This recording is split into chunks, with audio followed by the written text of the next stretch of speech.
Hello, and welcome back to Chaotic Insights, where I break down the TV show Chaotic. And sometimes the TV show isn't the only thing that's chaotic. So today we'll be talking about episode 17, Scavenger Scan. So grab a snack, start your laundry, and we'll dive right in. So, episode summary. We start the episode by watching Sarah featured on the chaotic play of the day. Good for her. And this sparks a playful conflict between Peyton and Kaz. And not only do we have to deal with them, but Tom proposes a scavenger scan, where they each have 1 hour to scan 3 creatures and 10 locations and any battle gear or music that they can grab. So, while Tom and Sarah snack and relax, Peyton and Kaz port across Param, encounter peril, and get scans for their battle. Then we get to see their unique scans in action for their Betadrome battle, and in the end, Kaz wins the battle, evening their record to 1 win Peyton and 1 win Kaz. So, analysis. This really gives us insight into the Kaz-Peyton relationship dynamic, and obviously they're competitive with each other. Like, they're chill, but just one little spark and they're at odds. And so we learn that this isn't the first time that they've had a competition like this, and Peyton is the one who won last time. And so this kind of ongoing comparison quarrel was decided the first time through it sounded like pure number of wins, like whoever could get to 7 wins first, and that was Peyton. And that was noted to be kind of a marathon. Like, it was not just a day, it was not just an hour, it was like over the course of a week or so, we're assuming. But this all starts because Peyton makes a punching down joke at Kaz, which feels kind of out of character for Peyton because he's this go with the flow, kind of chill guy.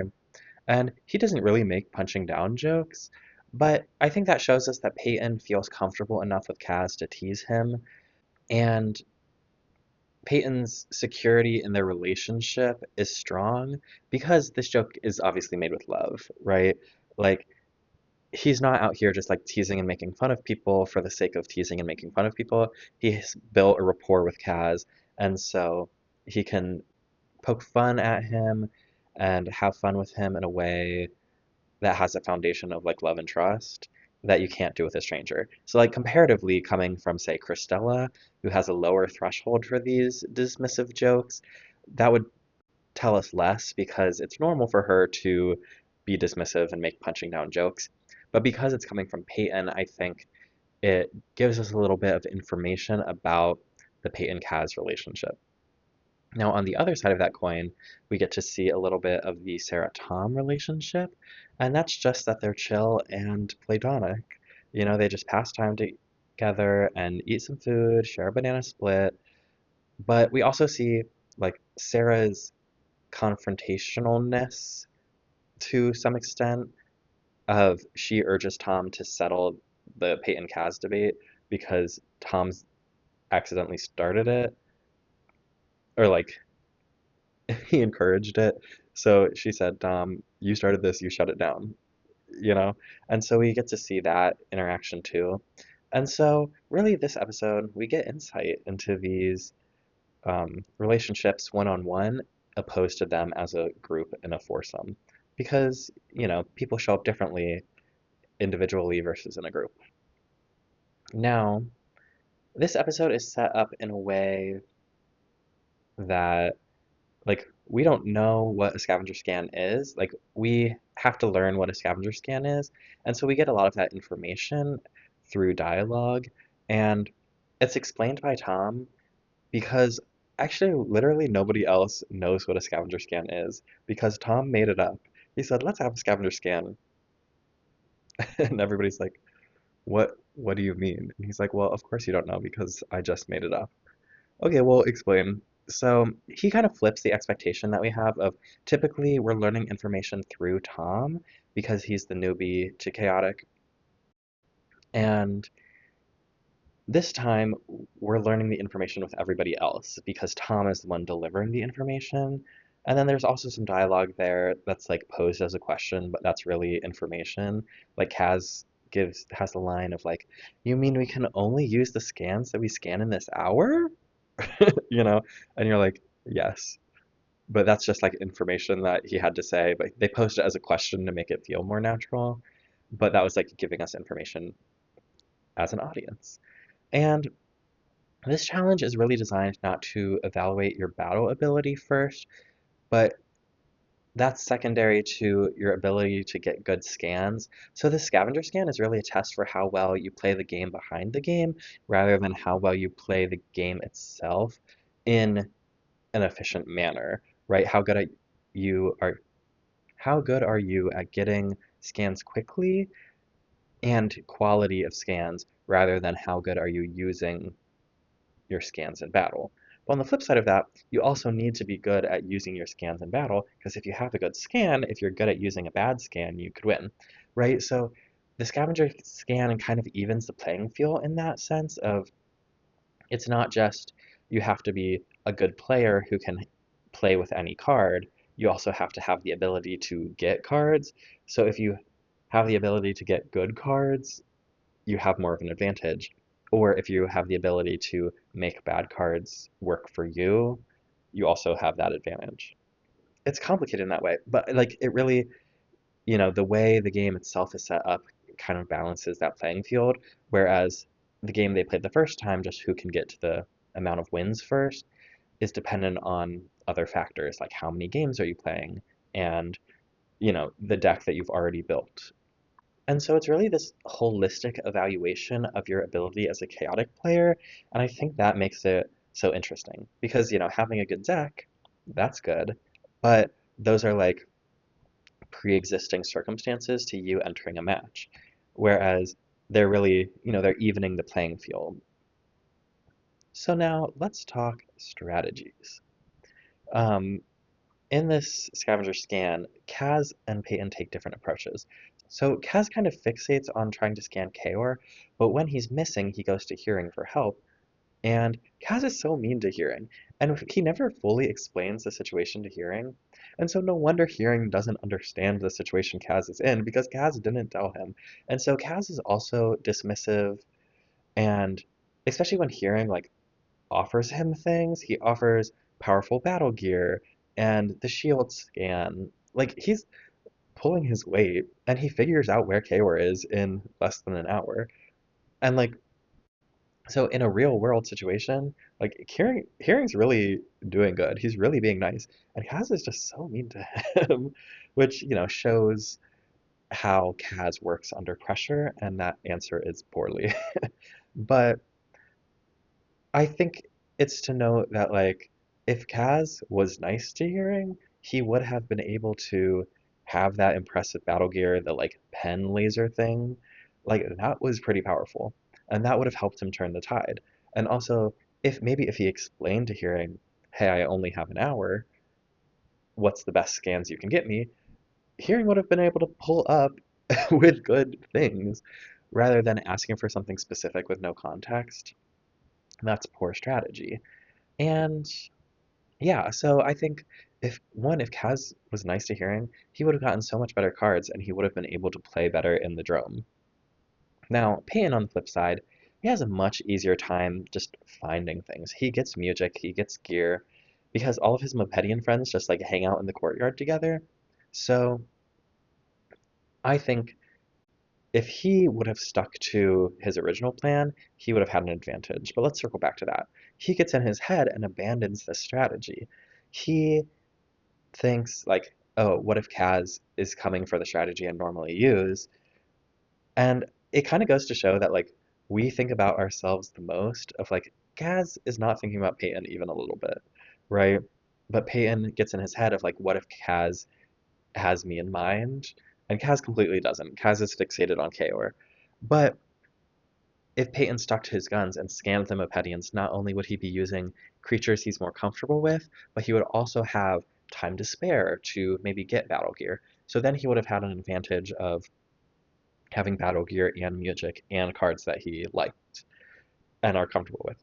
Plus, he would have avoided getting that Tanith Toborn scan that ultimately dragged him down because Tanith Toborn was sick, How unfortunate. But I think Peyton would have won if he stuck to his original strategy, but he tried playing 3D chess instead of 2D chess.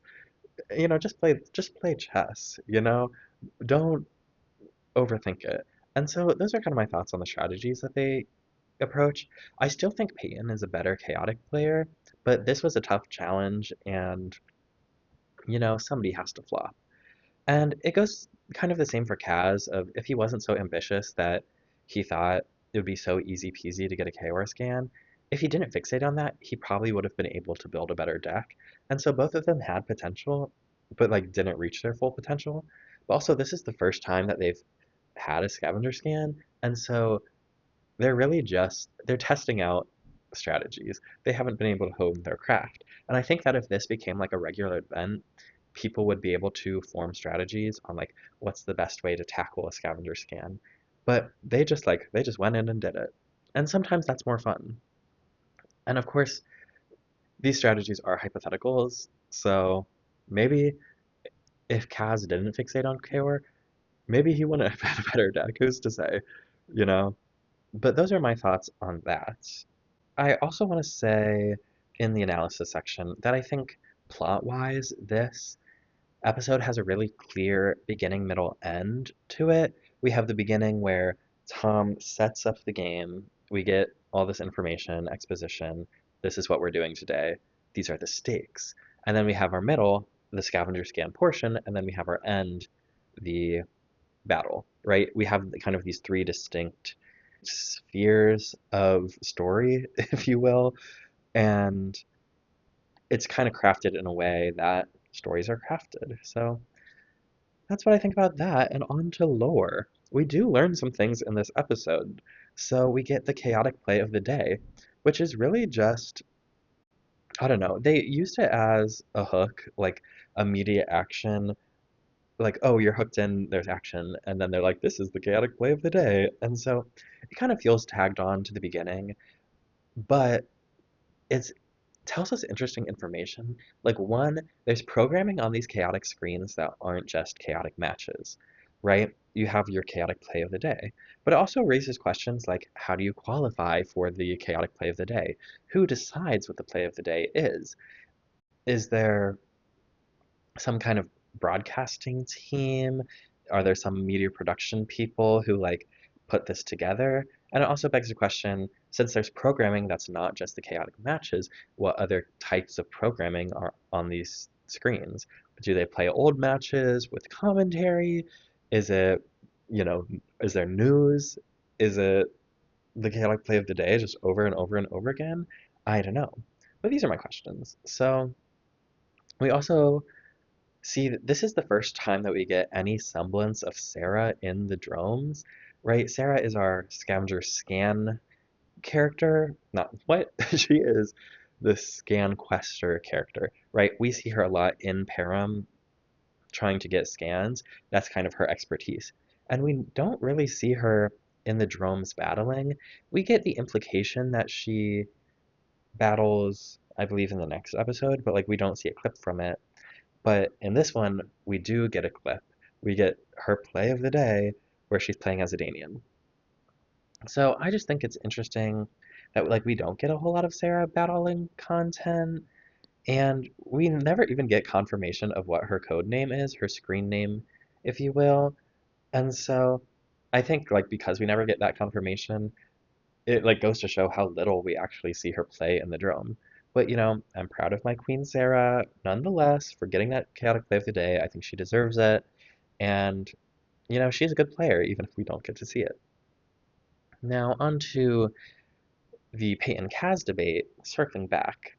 I think this gives us an interesting insight into kind of the statistics of chaotic. Payne uses the argument that drone masters don't care about win rate, they care about total wins. They care about wins, right? And so what he means is they don't care about your win rate or your percentage of wins, like I win 100% of the time. They care about total wins, as in like I have 15 wins, or 134 wins, right?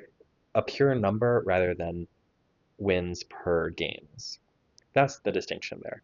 And so this argument does have merit to it because it's true. Like, Codemasters care about wins in a way that if you qualify for a Codemaster match, you have to get 7 wins. You have to get 7 wins.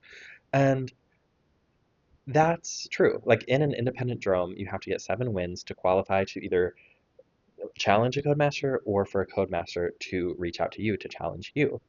And they don't care about win rate, but they care about 7 wins in their specific drome. But I think ranking players by sheer number of wins has flaws to it because it favors chaotic players who have gained entry earlier, right? Like, Tom has only been in chaotic for so long. He's only been in chaotic for 17 episodes, right? Whereas Kaz came to chaotic before him. So Kaz has the potential, like, if he came here a year earlier, if he came here 5 years earlier, 10 years earlier, I don't think chaotic has been around for 10 years in the way that it is now. But you understand my point here, right? If somebody came in 10 years, they could have racked up 1,000 wins, whereas somebody who just joined yesterday could have 1 win, right? So, for example, someone who wins, let's say 52 wins, they say they have 52 wins over a year. That's like 1 win a week. And, they joined however long ago, 2 years ago, but they have 52 wins. Somebody who joined yesterday and has their first match and has 1 win, their win rate would be 100%.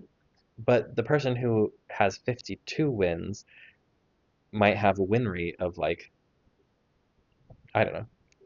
Actually, let me pull some numbers. So let's say they have eight, let's say they lost 8 matches. Then their win rate would be around 86% because they've won 52 out of 60 matches. So is a win rate of 86% better than a win rate of 100%? No, not necessarily, but the context would be this person has played 1 match and won 1 match versus this person has played 60 matches and won 52. Now, who's the better chaotic player? The person who has 52 wins or the person who has 1 win? The person who has an 100% rate or the person who has an 86% rate? Right? So neither method is perfect, but I think both methods can be reasonable comparison points if you allow for context. Like, you have to allow for nuance and context in comparisons like these, but I think this kind of debate that's sparked between Kaz and Peyton brings to light this way in which we can evaluate players. And so, how does Chaotic compare players? We don't know. Do they even compare players? We don't know. We know that like players have reputations, but that could just be like socially. We don't know if there's a lead board, or we don't know if there's brackets, and we don't know if there's competitions, right? We just know that there are scheduled matches in Codemaster Dromes, and if you get 7 wins, you have the potential to play a Codemaster. That's the only like kind of form of evaluation that we have from the company itself, not the company, but like the institution of Chaotic. That's like our evaluation of success. So it's just interesting, and I thought, what better time to talk about it than right now? Now, on to scanners. I have to talk about the scanners. Once again, we get some pretty explicit information that the scanners can only hold 1 scan of each type of scannable at a time, right? Which, one, I think the term scannable is so funny. Thank you, Sarah, for your lingo and your diction and your vernacular. Thank you for introducing the word scannable to us. But we also learn that you have an upload process, right? Once you scan something, it's in your scanner, but you have to go to the scanning tables, plug in your scanner, and transfer it from your scanner to your permanent deck. And so this kind of reinforces that every scan is unique, but it's like essentially it's like trading with yourself. Like, it's in your scanner, and you have to trade it to your residential deck. So we learn all that, but we also learn scanners have timers. Party. Now use your scanner as a timer today. Okay, whatever. Now, circling back to scannable, because I just had a thought of the way that they phrase it is each scannable battle gear, music, creature, location, right? So that means your scanner can actually hold for, is it for location, creature, battle gear, music? Yeah. So your scanner can actually hold 4 scans at a time, but it's ranked by type. You all get that. You're all watching the show. So moving on. So we also get some emphasis on shield special ability that he can be used as battle gear. That's a pretty cool highlight. Now, Tanith Toborn being sick also confirms that like disease exists in Param. Not just creatures, but these creatures can vary in health. They can get colds, there's disease, there's virus. Not necessarily they confirm that there's this distinction between disease and virus, but we understand that there's illness, right?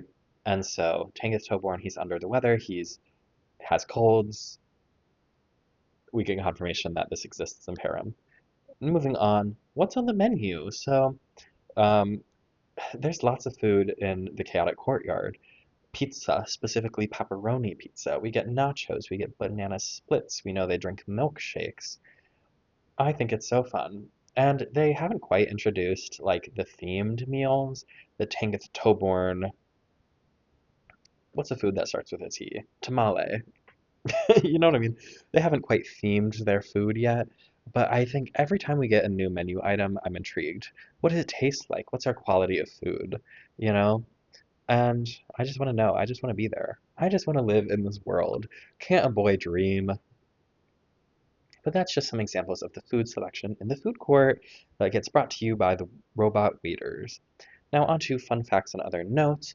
This episode is really reliant on like creature features or cameos. And so I took a little extra time special just for this episode where I, looked at all of the different creatures that are featured and I'm going to list them now. So I counted 23, counted 23 creatures featured with a feature or cameo in this episode. And I just think this is a fun way to introduce characters in a way that feels organic, and it's less like an ad for the physical product of like, buy chaotic cards, you could get these creatures. Bum, ba-dum, ba-dum. Right? But this is more natural and organic of the scavenger scan lets us see a montage of creatures across Param. And of course they're there. So let's get into it. In our chaotic play of the day, we have Yakis and Malash. Malash. Who's to say? I like to say Malash. There's just something about it. Um, and then cut to Underworld City. This is a quick one. We get Thorax or Therax. I'm really good at pronunciation and Dardamus walking in Underworld City. It's quick. We pan past them. And we get Takinam and Agitos in Kaor's throne room. They're sneaking around, hiding and hopping. Then we go to Mepedian territory. We get Kyun, Jad, and Tian, which confirms that Tian is still alive after he sacrificed himself. Jesus figure, he came back. Um, so after like 2 episodes after his sacrifice, he's just here. He's in Param. And none of them talk. They really did not want to pay a Mepedian voice actor. But so we get Kyun, Jad, and Tian, and then in the foreground under the tent, we also get Malvadine and Shimark.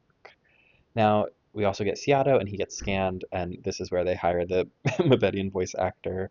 He talks in the battle. But we get Seattle, and then back to the underworld, we get Walmart and Hearing, familiar faces. We know these creatures, Dractyl. We also know him. And then Carrick. Okay, Carrick, he's here, and he tries to kill Kaz. Great, we love it. On to Tanith Toborn. He's a little sick boy, and Shield can be used as battle gear. Next, we get a little battle from Ramusa and Rothar, which I guess it really goes to show that they're in Param, they're just battling all the time. Ramusa and Rothar, somehow they ran into each other and somehow they're battling. A couple episodes ago, what's his name? Staluk and Borth Majar, they were just fighting for some reason. This just happens all the time, and I think that's interesting. What a cultural difference we have. Um, Maybe in their culture they love to battle. Now, Screeth, who lives in the Everrain, he's the purple guy with the bone tail, kind of an icon if you ask me. We get to see him, and he references Raren. He says, I thought you were Raren. That's why I attacked you. Now, two underworlders, they have beef. That's fun. Okay, beef between underworlders. But Raren is like the bat creature. We don't see him in this episode, but we do see him at some point. So, a little Raren reference. Now, Peyton in the montage, he like is crossing stones and he stands on Tartarak, the turtle one. Now we get Zalvar, the blue cat, in Kaz's deck once we're in the battle. Now, since we're in the fun fact section, he definitely has card art, right? We see Zalvar in battle like kind of a lot. He's featured kind of a lot in the show. Like he's one of the creatures that's in the interest story and he just shows up here and there. And we know he has card art because we see the card art in this episode when they're battling each other, when they put their decks together. But, Reddit is telling me this just in. hmm Reddit is telling me that he doesn't actually have a printed card, which is kind of crazy because he shows up kind of a lot in these first bunches of episodes. But that's what Reddit's telling me. He doesn't have a printed card. Maybe he has one later. I forget. I looked this up so long ago. So this cameo-heavy episode is rewarding for dedicated viewers while simultaneously introducing an array of characters to the casual fans. It works on multiple levels, and I think it really is rewarding as somebody who has like seen the cards, seen the characters, like I'm familiar with most of these creatures, and so when you're like, oh hey, that's Carrick. Is that his name? As somebody who's familiar with these characters, what's his name? Carrick. Like I've pulled him so many times in a card deck, but to see him in the show, you're like, hey, I know him, right? And that's rewarding to me as a Carrick card owner. Yeah. Moving on. I think it's really interesting how many creatures tried to kill both Kaz and Peyton in this episode. They really provoked a lot of creatures, and a lot of them threw shots, right? Fire, water, air. I don't think anybody threw earth at them, but like they were not popular in Param today, but they survived so many attacks. The whirlpool, the fireball, the wind. I don't know.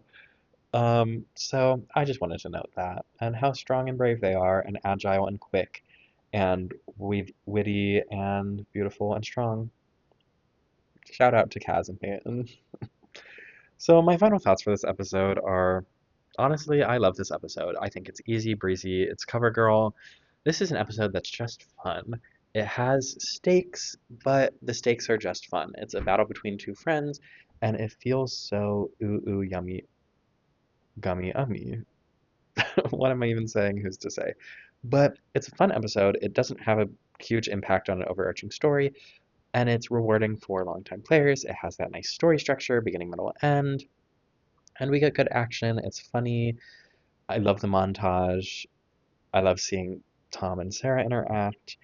I think it expands the world of specifically Chaotic. It doesn't do a lot of world building for Param in any specific super strong way, except it like showcases it. But it shows us a lot about just being a human who exists in chaotic and what conflicts may arise and how you might deal with those issues by being creative and having fun.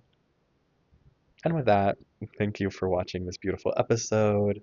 I hope you had fun, and I'll see you next time. Bye.